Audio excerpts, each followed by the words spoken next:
before we get into this episode, because there are a lot of things to talk about, why don't we just kind of dive into our general takeaways of this episode, starting with you, Beatrice. What are your thoughts?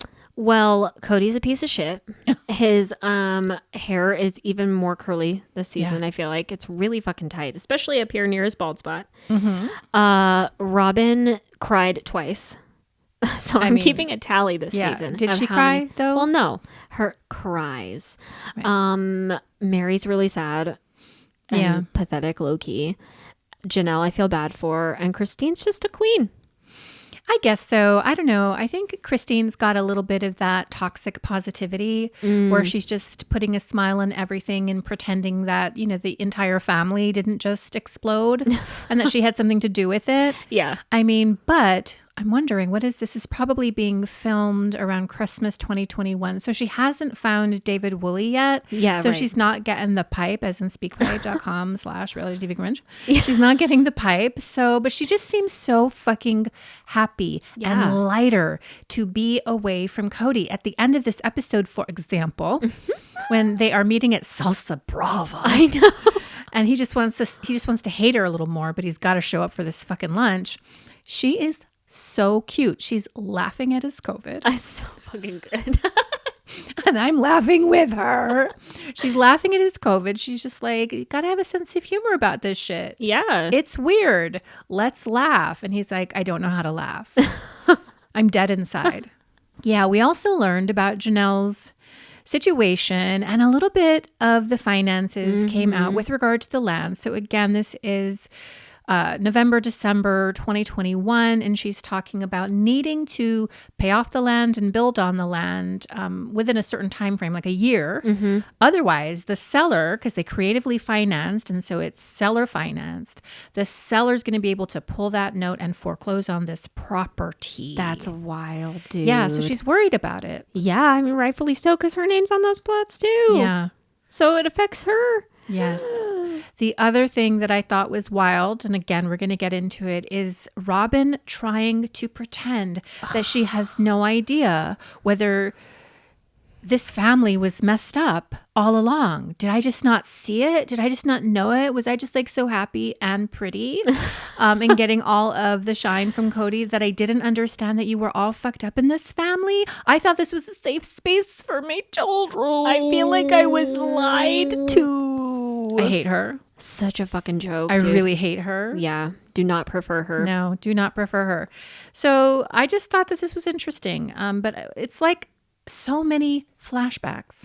It was a lot of flashbacks. How many do we need? I know. I'm like, we know what happened in season 17. You had the highest ratings ever on season 17. We know what happened. We don't need the flashbacks. But I was surprised, like pleasantly surprised, that a lot of the sneak peeks that we've been seeing were mainly from like this episode. We've already kind of seen them. So it wasn't like from the whole season. It's not like they showed all of the sneak peeks, hopefully, from the whole season, all the good shit. So, well, we didn't see the shut the fuck up. Yeah, that'll which probably is the be best later. Sneak peek. Yeah. Or, you know, go away, fuck you, bye-bye, God, I can't turn wait it off. to We didn't see see any of that. Yeah, so, but that's Christmas time, so that's coming up right around the corner. Yeah. So we start this episode with kind of a State of the Union address as to the state of the Brown family marriages. We have Cody going over to Janelle to help her pack up her fifth will. Because obviously it's not going to work out. Not working out for her. And here's another thing that kind of bothers me again, is that she doesn't take adequate responsibility for spending $84,000 on a new fifth wheel. So to like basically stay out there indefinitely. Like I think she planned to stay out there indefinitely with Savannah, which right there, that's a weird choice to make for your almost 18-year-old daughter in the last year of her high school. Oh, for sure. And she wanted it with Cody too, because she says in this episode, she's like, I was kind of hoping for it to be like a good fun adventure for me and Cody, and it didn't work out that way. So maybe that was also part of the motivation. It's a fucking stupid choice, and she should have acknowledged that. It is a stupid choice, and now he's saying they don't have enough money to build the casita on the land. She's saying we absolutely have enough money. Yeah. and it's my turn to get some of that money. But when he comes over to the fifth wheel, you can just feel between them that things are not right. She also says that the fifth wheel in particular has put a strain on their relationship. Yeah. Well, of course, because we saw in season 17, Cody was pissed that she even bought it. And he felt like she was undermining his authority. Right. Because she just bought it without really telling him and talking to him about it. So, Yeah. I mean, of course it's going to cause a rift for narcissist Cody Brown. Right. Well, and also Cody Brown wants all the money. Of course. And if Janelle has $84,000 liquid to put down on a fifth wheel, he's probably thinking of all the ways he can spend that money. Why didn't I get to spend that money? I could have gotten another off-brand Lexus. I know. Or another truck. We also have Janelle kind of talking about the situation between Cody and her sons. And here is where we learn that it was Garrison who called Robin last year from this year. So 2020 or whatever, when COVID was on and poppin'. Garrison calls Robin and kind of accuses her of keeping the families apart. Yeah. And he basically said, why can't we see our dad? Right. Why is he not able to come over? And I mean, I think it is totally all Robin. I feel like Cody doesn't actually care that much about COVID restrictions and stuff like that. I think he's only doing it because it's a great excuse to not be around his family. And he just doesn't want to be at any of their houses. Then why is he so angry that everybody's leaving? If he doesn't want to be around his family, why is he so upset and feeling betrayed because they want to spend their holidays together in a loving environment? Well, because he's stupid, but I also think it's because he's like so attached to this like patriarchal idea of what he needs to be. Like, I'm the man of the house, and he feels like he's being emasculated by the wives and the kids for not respecting him because again, respect is more important to me than love.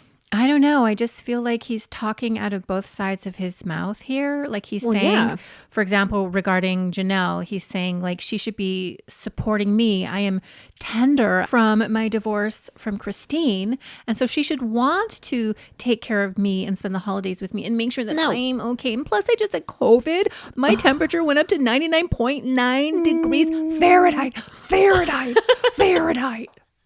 I was fetal position in the corner and nobody cared. Right. I couldn't breathe. I couldn't sleep. And not to like undermine people who actually had COVID and like, it's a terrible disease, obviously. But Cody Brown is such a fucking baby, such a bitch baby. And even Christine confirms that in this episode. She straight up says that every time he had a fucking cold, the world had to revolve around him and everybody had to take care of him and do his fucking duty. It's like, or his bidding. It's like what's the word for men who have colds? Like man cold? Man cold. Yeah. 911, it's a man cold. Oh my God. Is your husband like that? No. Well, he's kind of tough. He's a tough guy, but like I think all men kind of just get like that when they get sick because they want to be taken care of. No. They want to gaga goo goo mama. And Cody is no different. I think Cody is probably far worse. Yeah. At the end of this particular segment, we have Cody saying something like, everybody had a choice. Christine made the choice to divorce me. Mary's got a choice. I've got a choice. Everybody's making their goddamn choices. I really don't appreciate people acting like victims. Like, that was wild, too. It's crazy. He doesn't fucking get it. Like, he has zero sense of self-awareness, zero accountability. I'm like, dude, you've been acting like a victim this entire fucking time. Everything's happening to you because you didn't do anything wrong. You've been a perfect husband, even though you didn't want to fuck any of your wives except Robin, and thought that everyone should just be okay with that. Everyone should just be okay with you spending 100% of your time with Robin at your house with Robin. He doesn't say anybody else's house is his house. It's just Robin's house. He's just fucking wild to me. He's insane to me because like even when he goes to Salsa Brava, all he's talking about is his COVID and how bad it was for him. He's being a victim.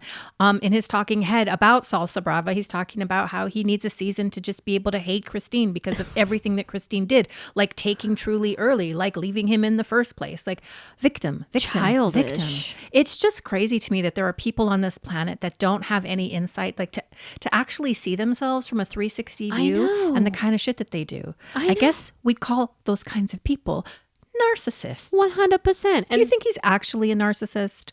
I think so. I think he's got a lot of... I'm not a doctor. I'm not a psychologist. What? Don't come for me. But in my With your opinion... Sasquatch leggings? You're not a doctor? Okay. No, but for real, like, I feel like he's got a lot of the tendencies for it. Like, he just is so fucking self-absorbed. Everything is about him. Yeah. And, like, with his obsession with fame that we've been seeing in some of these earlier seasons on our rewinds, like, it's just crazy how much of a narc he is. And I don't know if he was always like that. Mm-hmm. It seems like there was a definite change when Robin came into the picture from what the other wives are saying, but he's definitely developed it. Maybe it's because of the fame. Maybe. I'm not sure. It's just crazy to me. Like that he could see himself on camera and not be able to take inventory of his own issues. I'm really curious because, again, we are still watching like the latter half of the last season. Again, we're still in 2021. After the tell-all airs, and all of us had been going crazy for months about how terrible Cody and Robin are, I hope they're still filming because I want to see how they start to change the way they appear. Yes. And change the way they talk about these relationships, because I think they're going to get that things are in trouble. Yeah. And that people's preferences and alliances lie with Janelle, with Christine, and even Mary over Robin and Cody. I want to see that so bad. I want to see that so bad. I mean, there was a recent article, I think it was on people.com, and it was an exclusive, and Cody was talking about this season and everything that's going on, and he was talking a lot about forgiveness, and I need to forgive them. But they need to forgive him too. And he does admit that he's made a lot of mistakes, that he's kind of now presently in the year of our Lord 2023 in a more optimistic place. He also said at the end of this article that he's actually hoping for reconciliation with Janelle.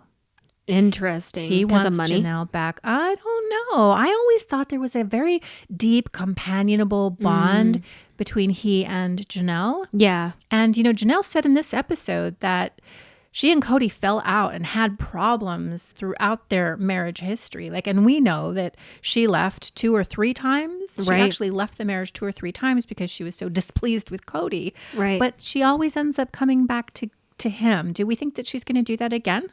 I hope not. God, please no. I hope not, but maybe they'll be friends because, I mean, they've always kind of described their relationship as like they've been best friends. And maybe he does have more of a, I don't know, amicable relationship with her than Robin. Like, Robin's probably not as emotionally intelligent or intelligent in general as Janelle is. And Janelle's just like such a catch. I just think she's like got a good head on her shoulders. Like, I know she makes mistakes and stuff, but I would love to be her friend. Can you imagine Cody and what would be going on in his interior world when he hears that Janelle catches her a rancher or something, some outdoors man with a nice beard, maybe got a log cabin somewhere in Montana, and he's giving it to her good. Can you imagine how Cody is going to feel on the inside to know that Janelle found her a better man? From your lips to God's ears. And I would love to see that happen.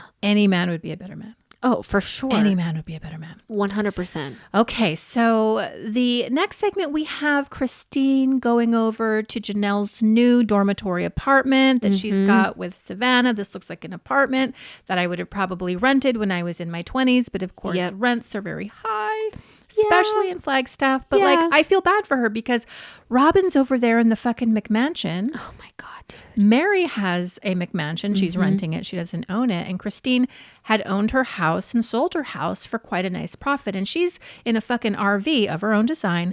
And now in this dormitory apartment. But wasn't it nice to see Christine walk in with her big smile and her good vibes? Oh my God. And she was just like being a friend. And this is the first time Christine's seen the apartment. I wonder what she thinks of it. She's putting on just a good friend face and making the best of it. Same way she did when she initially saw the RV. She was like, oh, this is awesome. Could never be me though. could never be me.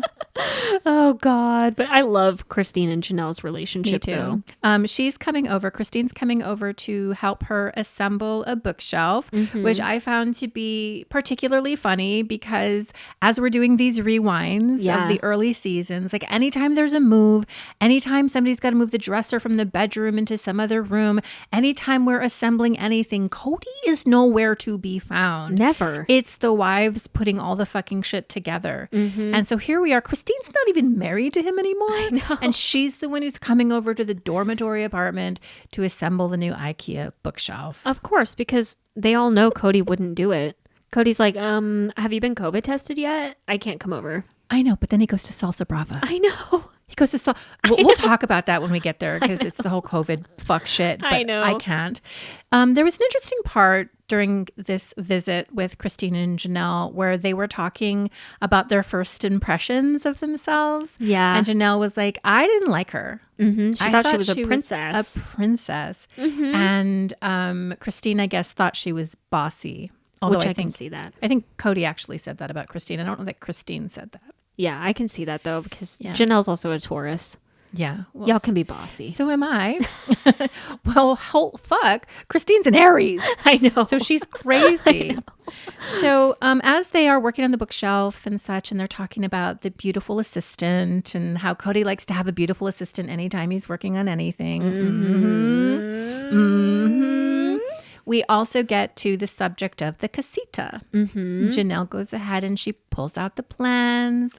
She shows them to Christine. Christine's like, oh my God, this is so awesome. Wait, 1,200 square feet though? Really? And Janelle's like, yeah, it'll be good. It'll be perfect. Lord. Because Janelle has to just settle for anything. Because at this point, she's like, I just want a home to live in and something to give to my kids when I die. That's it. Right. And Christine is again putting on a brave face, but to the camera, she's like, yeah, I'm acting happy, but I know she's not going to be able to build on that land until they actually pay off Coyote Pass. And that's just what's so sad because Janelle genuinely seems excited about it and genuinely wants this to happen. And I know that this was part of her motivation for getting the fucking fifth will was to go out there and maybe light a fire under everybody's asses. Force somebody's hand to do something, right. To do it out there. And she's the only one that even tried to go out to the land and try and start building anything. And Cody's just like, no, we can't pay it off. Yep, exactly. To the camera, he's like, it's much easier for us to actually pay for a down payment on a home than to pay off the property. And I can understand that's probably the difference of $50,000 to $100,000 versus $500,000. But Janelle at the same time to the camera says, we have the money, just like we had the money for Robin when Robin bought that big fucking house, that $1 million house. Just like we had the money for Christine, we have the same situation, but now it's me and the circumstances have changed. Now all of a sudden we can't afford it. Yeah, I'm not a priority. And that's why when Cody was saying that shit about we don't have the money, I'm like, that's a crock of shit. You are either hiding money and funneling it over to you and Robin's LLCs, or you're just blatantly telling Janelle, yeah, you don't matter. You just don't matter. And or he's punishing her because she paid $84,000 for a fifth wheel. And he's like, yeah, so you paid for that and that's what you got. And I'm not going to give you any more money. But is he the final say in where the money goes, how the money moves? I mean, isn't it a collaborative effort? I wonder if he is because he's the patriarch. Maybe it's you have to have yeses from everybody. If you have one no, nobody can do it. Just like when Mary wanted to purchase the B&B with the family, but they said no, so she went and did it on her own. That might be what it is, because they've talked about that before, that everything is kind of more collaborative. But I mean, if Cody's really the only one saying no, so then I guess Robin and Mary are the ones that are being like, yeah, no. I don't know. I would really love to hear from him. Mary. I mean, I think Robin's saying no. I don't think Robin wants any of the money. Of course, yeah. But I would think that Mary would be open to it. But I'm not sure. I don't know. I mean, this is what I'm saying. I wish you guys would be more transparent. Please. I wish you guys would be more open. Yeah. The conversation kind of moves over to Cody, and Janelle is talking about the situation with Gabe and Garrison, and Christine's asking about the holidays, and Janelle tells her, yeah, we're not going to Robin's house. I mean, absolutely not. Yeah. And Christine's shocked by this. In her talking head, she's like, they're not going. They're not spending Christmas together. She's like, that makes me nauseous. Yeah. This is crazy. She also asked, like, is it me? Like, is it something that I did that caused you all not want to be together? And Janelle's like, no, he's just angry. Yeah. He's just mad all the time. And he doesn't want to take accountability with the kids. Like, Right. he wants to be this patriarchy. He wants to, have this kind of leadership and authority, but he's not willing to do the work. And he actually is saying with his mouth, I'm tired. I don't want to keep working to keep this family together. And she's like, well, that's what a polygamist husband does. You keep this shit together. Right. And doesn't she say to Christine in this moment, like, isn't that your responsibility as the husband in a polygamist family? Like, you have to take on that burden. If your family is fucked up and dysfunctional, then you need to work to fix it. Yep. And he just doesn't want to do it. And maybe that's because he doesn't want to be a polygamist anymore and he just doesn't have the balls Yeah, he doesn't to say it. Well, he did say it a little bit. Kind of, yeah, but it was like- passive aggressive when he said it. But I think he's been signaling that he doesn't want to. Well, and I think he only says that after they start leaving though, right? So it's not... Like, I feel like he's been pushing away the wives this whole entire time. No, he's been saying it since nobody signed off except for Janelle on the big house. Oh, really? Like, yeah, when they would meet out at the Coyote Pass and they'd be at that fucking picnic table, he's just like, I'm getting tired of this. Maybe I'm not meant for polygamy.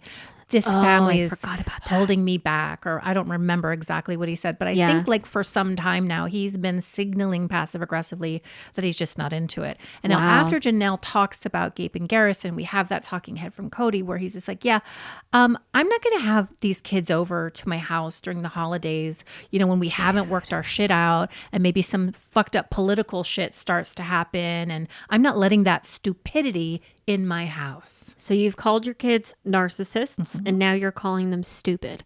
And like, what does he mean by the political shit? I know we talked about this on our live reaction, but I'm like, what is it? Is it the COVID stuff? It's the COVID. And that's just so bizarre. I think it's probably, if I were to guess and if I would put my fake psychic hat on, I would guess that Cody and Robin are not vaccinated. And yet they're incredibly strident about the rules that they are imposing on this family. So much so that the family is breaking apart. Yeah. Garrison and Gabe are incredibly worried about this. Plus, they see how their mother is being neglected. Right. And so it's the audacity for me and for them, I think, that he's not even willing to get vaccinated to come around and see them and his mom.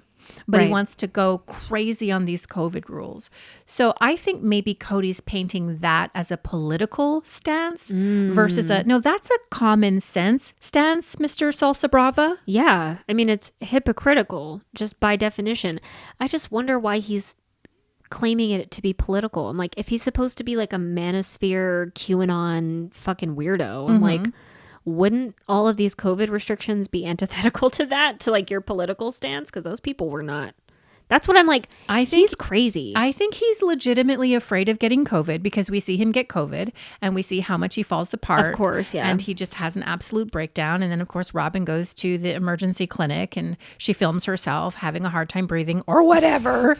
And so, I think they're actually afraid of COVID, so they don't want to get it. But then they're not willing to get vaccinated. They're not willing to actually do the one thing that they're being told at the time to do to Right. protect the family. So I don't know. Politically, I would think that Gabe, well, maybe not Gabe, but Garrison, Hunter, and Cody probably have similar Right. type of political framework. But what the fuck do I know? I don't know anything. I mean, really. Well, and I guess that makes sense too, because Janelle said last season, like, we're fucking vaccinated for Christ's sakes and you still won't come and see us. I can't. It makes me so fucking mad. Like, how can you justify not being around your family and not being around your kids? Not going to Isabel's surgery. Because But of instead these- going to a wedding in Oklahoma Yes. and spinning around on the floor like a fucking crazy person. and having a fucking nanny that comes and goes. Right. Whenever and ultimately she ends pleases. up giving you COVID. Yes. But apparently not everybody gets COVID. Yeah. Later we learn Aurora